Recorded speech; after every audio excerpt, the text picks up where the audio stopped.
Welcome back, underdogs, misfits, and other little lunatics, to the final video of Scrooge. Now, my time, it is 20 after 11 p.m., so I plan on being one of the first to say Merry Christmas to everybody. Yeah, that's kind of cool. So I hope everybody's in good spirits, and let's just get into it. All right. Get all comfortable. Move my table over. Here we go. Stave 5. The end of it. Yes. And the bedpost was his own. The bed was his own. The room was his own. Best and happiest of all, the time before him was his own. To make amends in. I will live in the past, the present, and the future, Scrooge repeated as he scrambled out of bed.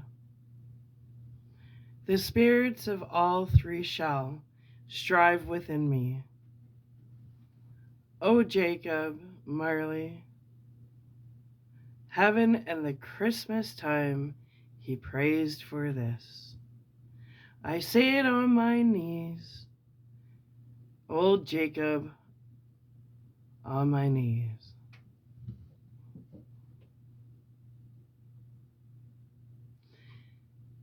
He was so fluttered and so glowing with his good intentions that his broken voice would scarcely answer to his call. He had been sobbing violently in his conflict with the spirit, and his face was well with tears. They are not torn down, cried Scrooge, folding one of his bed curtains in his arms. They are not torn down, rings and all.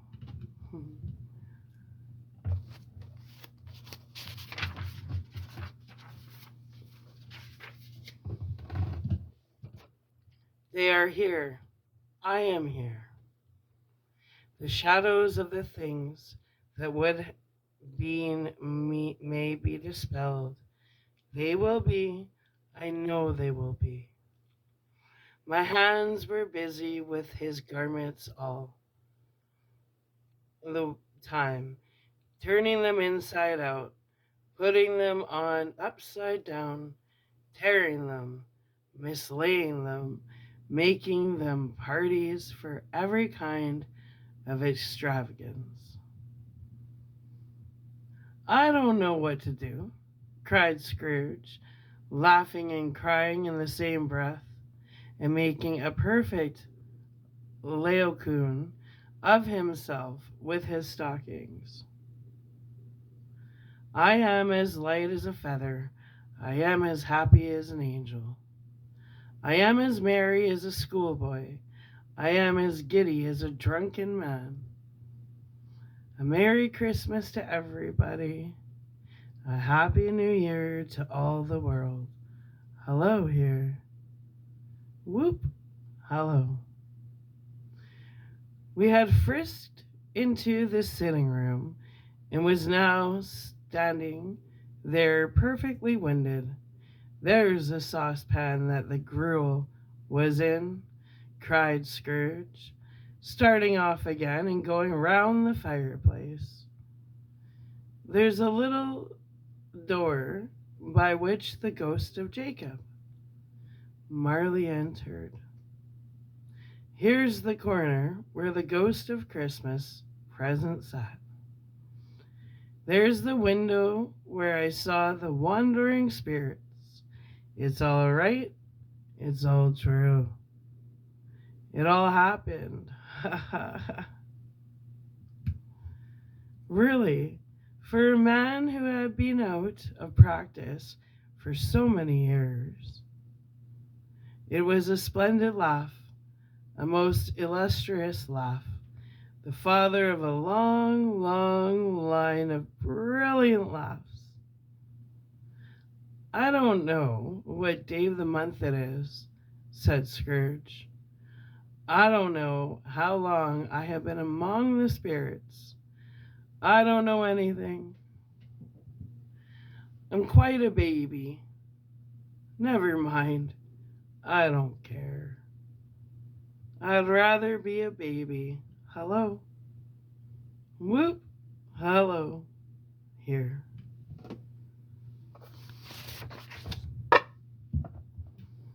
Come closer. I feel like you're too far away.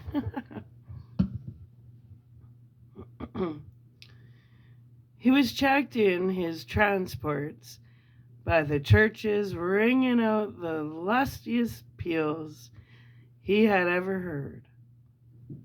Clash, clash, hammer, ding, dong, bell, bell, dong, ding, hammer, clash, clash. Oh, glorious, glorious. Running to the window, he opened it and put out his head. No fog, no mist. Clear, bright, jovial, stirring cold, cold. Piping for the blood to dance to. Golden sunlight. Heavenly sky. Sweet fresh air. Merry bells. Oh, glorious, glorious. What's to do? Cried Scrooge, calling downward to a boy in Sunday clothes, who perhaps had loitered in to look about him. Ah, returned the boy with all his might of wonder. What's to do, my fine fellow? Said Scrooge. Today, replied the boy. Why, Christmas Day. It's Christmas Day, said Scrooge to himself. I haven't missed it. The spirits have done it all in one night. They can do anything like that. Of course they can. Of course they can. Hello, my fine fellow. Hello, returned the boy. Do you know the poulterers in the next street but one at the corner? Scrooge inquired. I should hope I do, replied the lad. An intelligent boy, said Scrooge. A remarkable boy. Do you know whether they've sold the prize turkey that was hanging up there? Not the little prize turkey, the big one. What? The one as big as me, returned the boy.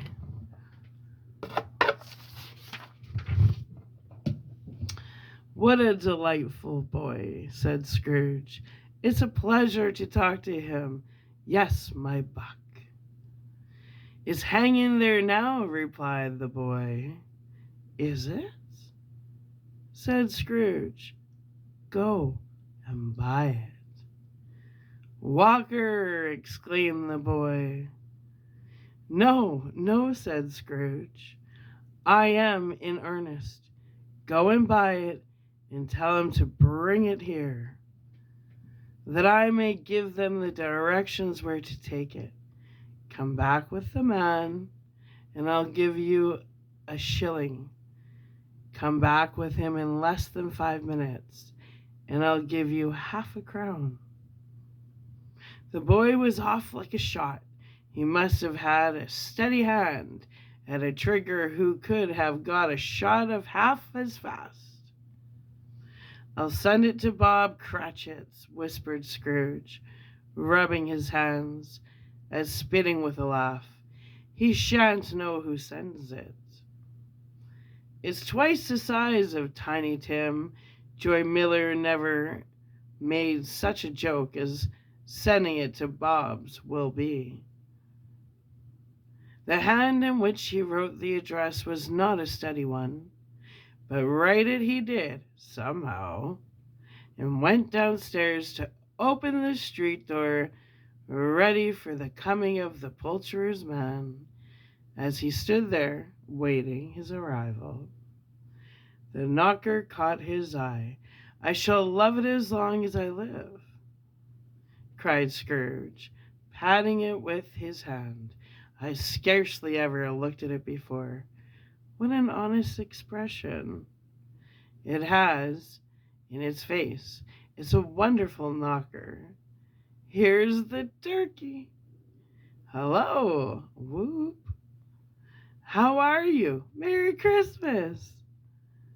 It was a turkey. He never could have stood up upon his legs.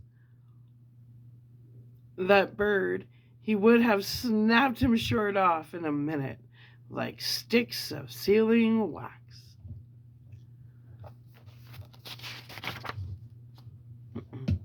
"Why, it's impossible to carry that to Camden Town," said Scrooge. "You must have a cab."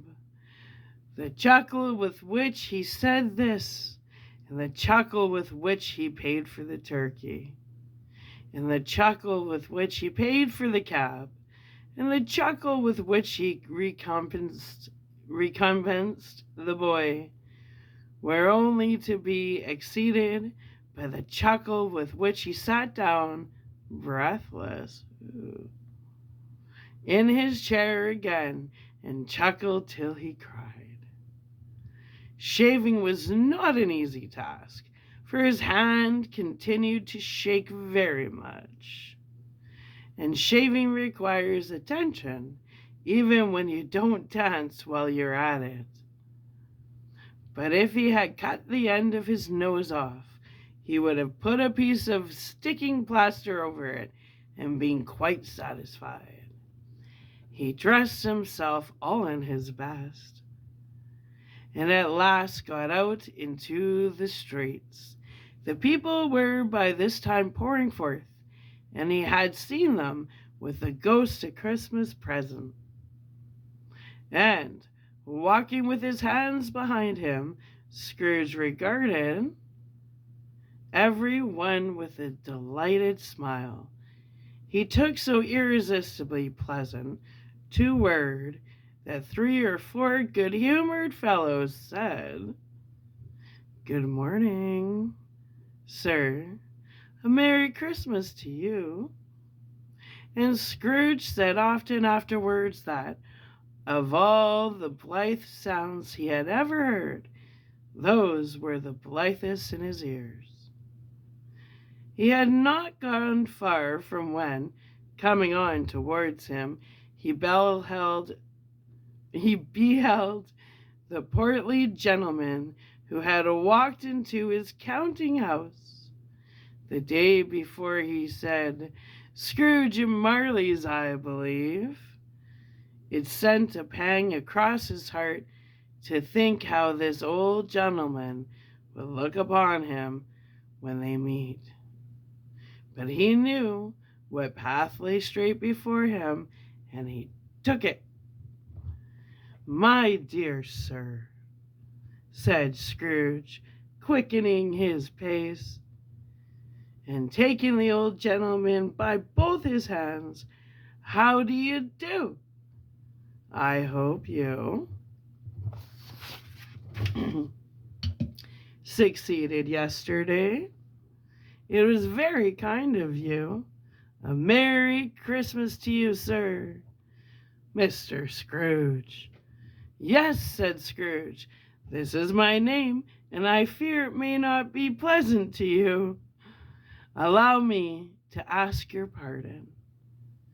And will you have the goodness?" Here Scrooge whispered in his ear. "Lord bless me," cried the gentleman, as if his breath were taken away. "My dear Mr. Scrooge, are you serious?" "If you please," said Scrooge. "Not a farthing less. A great many back payments are included in it, I assure you. Will you do me that favor?" My dear sir," said the other, shaking hands with him, "I don't know what to say. Too much, Maniffy." "Don't say anything, please," retorted Scrooge. "Come and see me. Will you come and see me?" "I will," cried the old gentleman, and it was clear he meant to do it. "Thank ye," said Scrooge. "I am much obliged to you. To thank you 50 times. Bless you." He went to church and walked about the streets and watched the people hurrying to and fro, and patted the children on the head and questioned beggars, and looked down into the kitchens of houses and up to the windows and found that everything could yield him pleasure.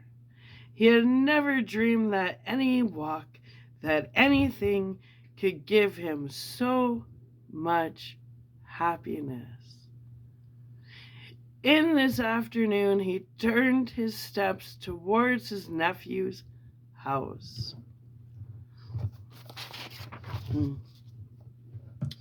He passed the door a dozen times before he had the courage to go up and knock, but he made a dash and did it. "Is your master at home, my dear?" said Scrooge to the girl. Nice girl, very. "Yes, sir." "Where is he, my love?" said Scrooge. "He's in the dining room, sir, along with mistress.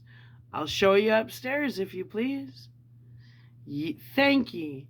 He knows me," said Scrooge, with his hand already on the dining room lock. "I'll go in here, my dear." He turned it gently and settled his face in round the door. They were looking at the table, which was spread out in great array, for these young housekeepers are always nervous on such points and like to see that everything is right. "Fred," said Scrooge. Dear heart alive, how his niece by marriage started. Scrooge had forgotten, for the moment, about her sitting in the corner with the footstool, or he hadn't have done it on any account. "Why, bless my soul," said Fred. "Who's that?"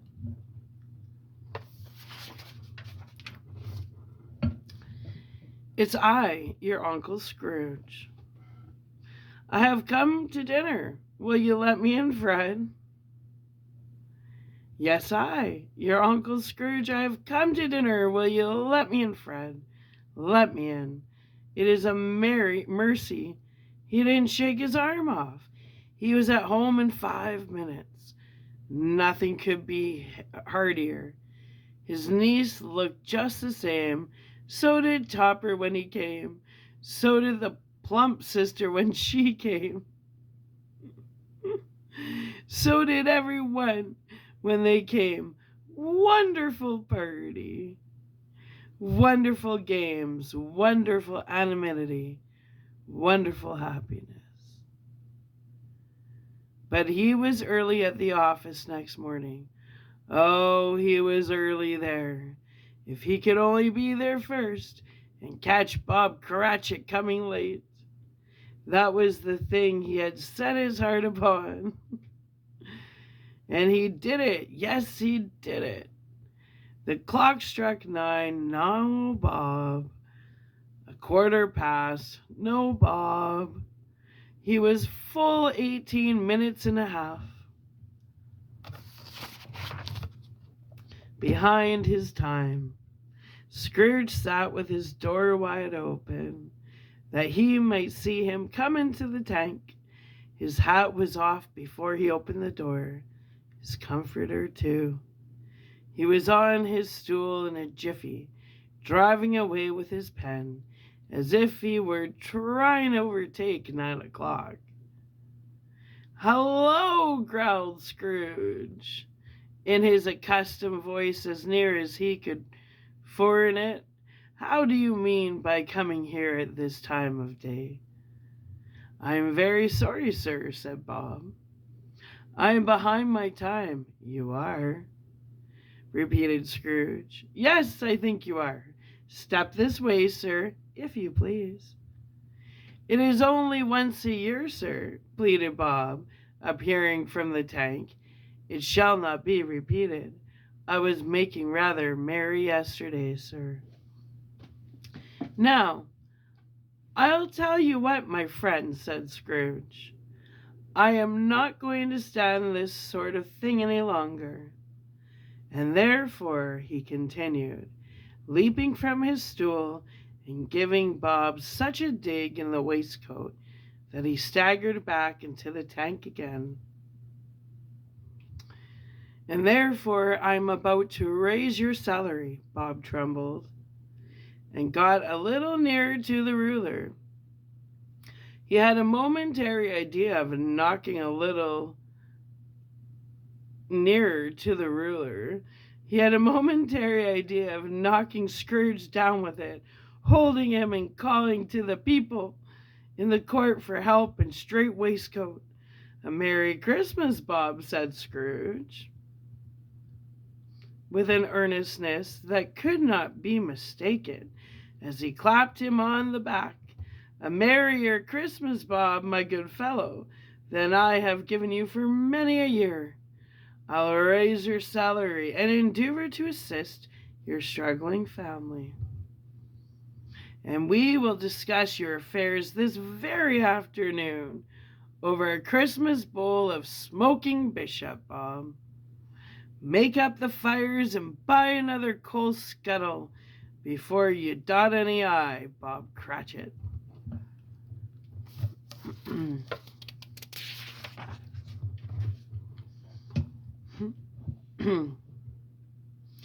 "Now I'll take you what, my friend," said Scrooge. "I am not going to stand this sort of thing any longer." Scrooge was better than his word. He did it all, and infinitely more, and to Tiny Tim, who did not die, he was a second father. He became as good a friend, as good a master, and as good of a man as the good old city knew, or any other good old city, town, or borough in the good old world.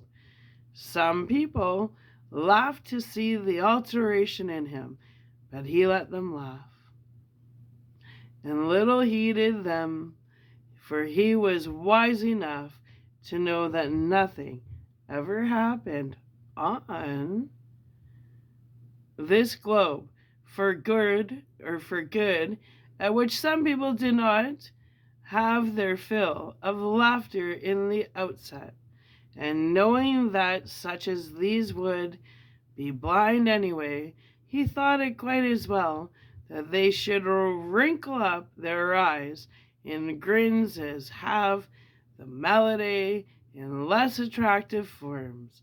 His own heart laughed, and that was quite enough for him.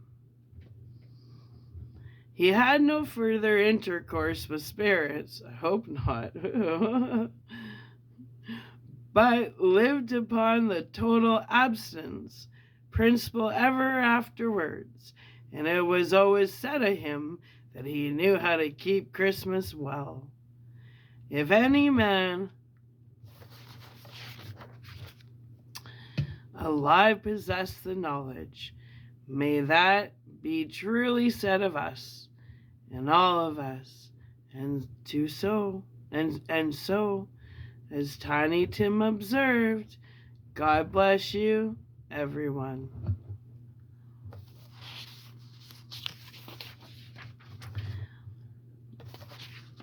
And underdogs, misfits, and other little lunatics, that is the end of Scrooge.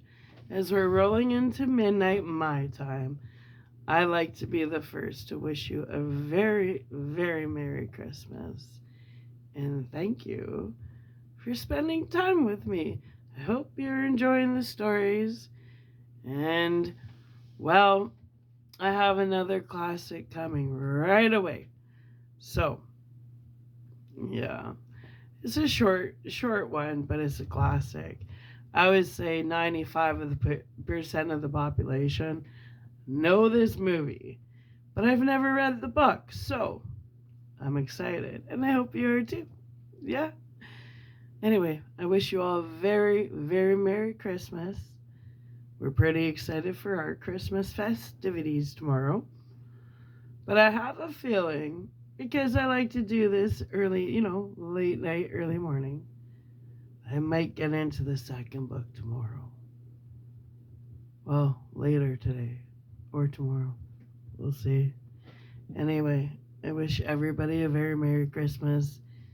And to everybody who's alone right now at Christmas, remember that's just a physical thing. Spiritually, we're all connected. We're all connected. Good, bad, and indifferent. Nobody's truly ever alone. True story. Well, anyways, underdogs, misfits, and other little lunatics, I hope you have a very Merry Christmas. Drive safe. Be smart. Call a cab. And we'll see you. See you tomorrow. In the meantime, I love you. Bye.